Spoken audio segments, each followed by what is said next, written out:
Okay, we have the ability to track a lot of different actions that we do. Okay, one of them is, and this is interesting to me because years ago I set out to write an activity tracking system. And one thing I was very frustrated with is no one gave any respect to phone calls. Yet before email, phone calls were the primary way we had of being notified of anything.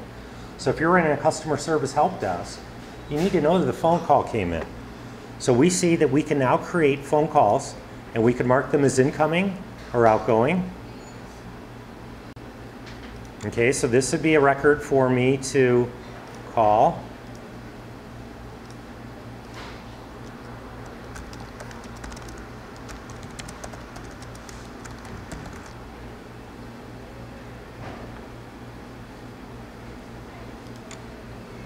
And since I just did it, I'm marking it as complete.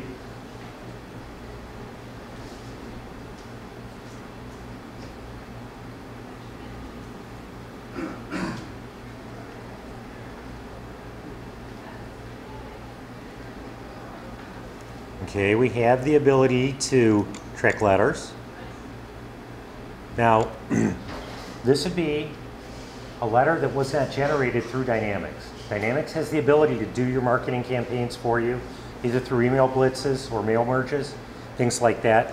This would just be the way that we would do it if we're trying to catch up manually. Okay, and then good old fax. People still use faxes, I believe.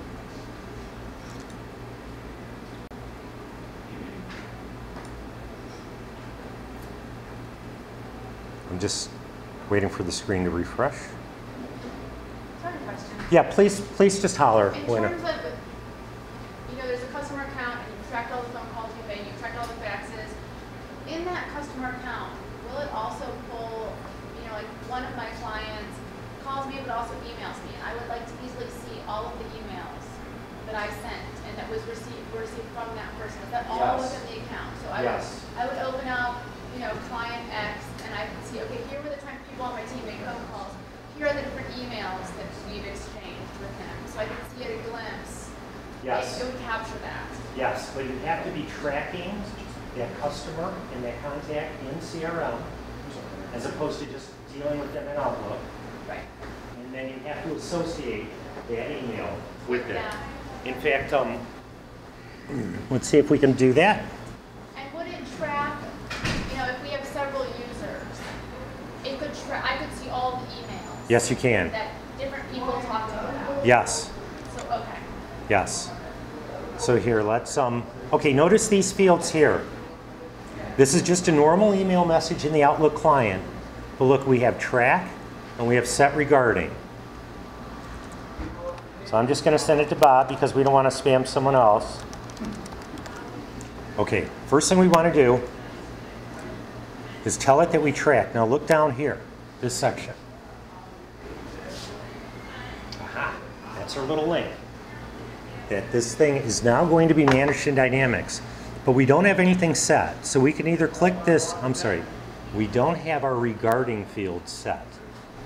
Now, they don't call it company because it doesn't have to be regarding a company. It all comes down to how you want to tie things together. It could be a project, it could be a person. So they come up with some new terminology and we call it a regarding. Okay, in this case, I'm going to pick my favorite company, Sonoma Partners, and we see that that's there. So now when we click send, that message gets sent and the Sonoma Partners record can retrieve that email. And can you have multiple projects within the same account? So let's say we have company X and we're doing 3 different projects for company X. Yes. Can you sort of track those projects within the CRM? Absolutely. Yes. And does this integrate with projects? I don't think project is one of the ones that it integrates with. It does with SharePoint, it does with Excel, it does with Word, and it does with Outlook. But I don't believe it will with project. Is there a way that you can take all these tasks and open them up on a string where you scroll down and see them all? See what I'm saying? Yes, I do. You mean from the perspective of you being the boss? Yeah. And seeing everything? Not having to click on every one and open every single thing to scroll down and view everything. Understood. I might have missed that. No, that's okay. Well, here, this is my view of my list. Okay, so I think what you're suggesting is, if I'm the boss, how do I see everything that was done by all of my people? Well, open. I want to open. I don't just not have to click to open to read it. So you want to see more than just the subject, you want to see the detail and everything, yeah. Because I'm using a software package for my project to try to make it all everything. Okay, And when I open, I can either look at task by task, or I can scroll down and see everything. so I think what I'm hearing you say is you kind of like a little form Yeah, little form to display in a list, Yeah, showing you enough details that you didn't have to go into each one. exactly. Yes, you can do that with a custom form. Okay. In fact, part of the customization of this, and this is why I'm so excited about it, there's something called .NET out here. And .NET is a set of functionality that you get in Windows. It's been around for about 10 years now. Microsoft Dynamics CRM 2011 is a full rapid application development environment built on the .NET framework. So what, Doug? Well, if you live in this world, that is big stuff, because it means that we have the full net framework capabilities behind us, and we can build forms with drag and drop, and we don't need to use Visual Studio anymore. It actually means as end users, we could author these forms ourselves. You just drag and drop on a grid. The thing is, you need the expensive license to do it. Oh, you have to be hosting your own CRM. You can't use it with the cloud. No, you can use it with the cloud. Oh, you can? Yeah. But that is the license, I believe, that's $1,000 per user. So when you said the I'm sorry, I'm gonna go back. I was just thinking about the subscription cost, and you said it's like $40 per user per person. Or now, if you have it on your own server, not in the cloud, do you pay a monthly subscription still? No, you do not. So if you had like 10 users, then you would, after 1 year, you would have been paid for the. So You it has would. to do with how many users you want, which is the more cost-effective Right. way of doing things, and how you want to use it. Like if you Right. don't have to be at your desk versus be able to access it from anywhere. Yes. Yes. The thing is, you can still access it if it's hosted on your own premise. Steve, how would users get to their email data if it's hosted on their own Exchange server and they're away from the office?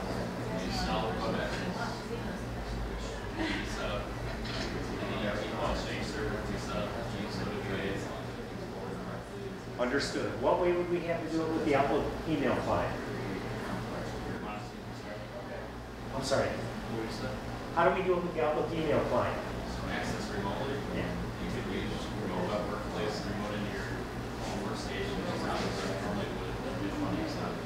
Right, right. And one of the other ways, Mario, would be RPC over HTTP? Yeah. Okay. So guys, what all that was is they just came up with 3 different ways that you could get to your data in your own office when you're away from it. Even if we had this data hosted at the same place, we could. So to me, the cloud is more of a concept than a physical thing. Although I like to touch my stuff, that's for sure. Any other questions? As far as contacts, right now in Outlook, we have a Yes. company where you have 2,500 contacts. 2,500? With this thing, does it somehow share that database from those contacts? Do you have to create a whole new database? What you need to do is you need to import your existing contacts into Dynamics CRM, and then you need to set the owner on them. The owner will be set based upon who imports them, I'm certain. And then you would need to secure them if you want certain people to only be able to do a little bit with them and other people to be able to do anything with them. But after you import them, there's really no link between them. There's really then 2 separate databases. Oh, no. of contacts. No, once they're in, excuse me, if data is being tracked in CRM, meaning it's there, when you deal with that same data in Outlook, it's, They would talk to each other. yes, they do. Yes. But this, yes, please. Well, and then what about data stored in other server databases? So are we able to go behind and again add that? Yes, absolutely. And that's the exciting thing about the Net framework being there, is that we have all the capabilities that you get in Visual Studio without the overhead of Visual Studio. Now you'll still need to know some programming or get some assistance with it, but yeah, that's the biggie, is that we can pull up data sets, which is database records being returned. Here we call it a view, In the net world, we call it a data set. It's all the same thing, it's our data. So you could create your own custom forms, you could display the data that you want, and using the hooks into the net framework, basically do anything that you want. There's also all this functionality in here as far as workflows. All right, you can program and or customize Dynamics to take certain actions when actions are either initiated by you internally or certain emails are received. And by that I mean, let's say that you have a picnic coming up and you send a mailing out to all your customers. When they reply, we could read the reply address on there, and we could go ahead and put a record in a database somewhere that's different than this, and maybe automatically enter them into a raffle or something like that. So the fact that it's based on the net framework is huge, huge, huge. If you're a data person. Okay, let's talk about the most challenging aspect of this. Okay, number one, just looking at these screens, we have to be realistic and realize that there is going to be a learning curve. Okay? Just being able to understand what they're letting us do at any given place. For example, this is very powerful, and we want users to be able to customize their own views. So right here, I'm just creating a new one, closed activities. At least it should be coming. All right, I'm going to pin it. That means it should always be there. Fantastic. Think of everyone in your office and how skillful they are with this. Just using Outlook. We were talking before, who's mastered Outlook? Certainly not me. It's not my primary job duty, but I would challenge Steve, you're probably 80% master, I'm thinking. And Mario, you got it down all the way, don't you? The thing is, unless we use it every day, how are you going to get up to speed? So the number one thing we have to accept is there will be a learning curve, but not that bad. The good thing is it's somewhat and much more so intuitive than it ever was. Now remember, we have all these great links that help us. If you don't mind looking at videos and reading web help, you could definitely get where you need to be. Okay. What I suggest you do is you actually treat the conversion to CRM as a formal project. And anyone that's done projects in the past knows that it starts with management support. I'm assuming most of you are decision makers here. Okay, so right from the top down, we are supporting the project and we're making a decision that we're going to allow our staff, let's just say 30 minutes a day, to sit there and just explore it. That might actually be less time than they spend doing things, you know, like chopping or something like that, but that's important too. You know, employees have to be able to do what they have to do in order to come to work every day. But you can either spend money getting people trained, you can not train them, and then 8 years later I'm wondering how this works. Or we could just kind of allocate a little bit of time and empower people to do it on their own. Okay? Business processes, it's the most important thing. You can't tell from what we're looking at right here, but there are business processes in place right now. Now by that I mean, okay, you were talking about looking at other contact management systems in the leads and the prospects, right? What is your company's criteria for determining contact is a lead? In my company currently? Yeah. There's no right answer. Right. I mean, in ours, that we've identified that there's work that needs to be done there. So now we call that a lead because now we want to say, hey, we see you need some more. This is how we can help you, and then we try to follow that up until we close the sale. Okay. What are the other categories that a contact could be in your firm, if you don't mind me asking? They could be a vendor. Okay. So they can sell us supplies or provide us with a service. They could be clients that we've used before that don't currently need a service, or they could be clients that we have ongoing projects with that we like a contract with. Okay, say you come to the Simplex picnic and you meet someone that's looking for services that your firm provides. What would you put their business card in your system as? What would be their contact type? I think like a potential client will lead. Someone we want to market to. Okay, okay. That right there, gang, is business processes in action. There's actually a lot of thinking behind it. And they know that if you're in this category, you want it to be this classification and that one.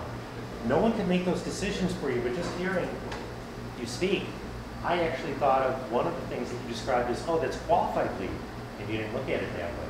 So this is what, and that's fine, because that's what works for you. Right. And I am not a marketing person. The point being that we need to have this all be clear cut, because when we want the other people in the organization to use it, we have to be able to tell them how to do it. The other thing is that we can customize the entries that are available on the different forms and lists based upon our business rules. So if we only allow, like, some people are under the thought that there's cold leads and there's warm leads. Okay, let's say that's the only two kind that we want. We need to know that.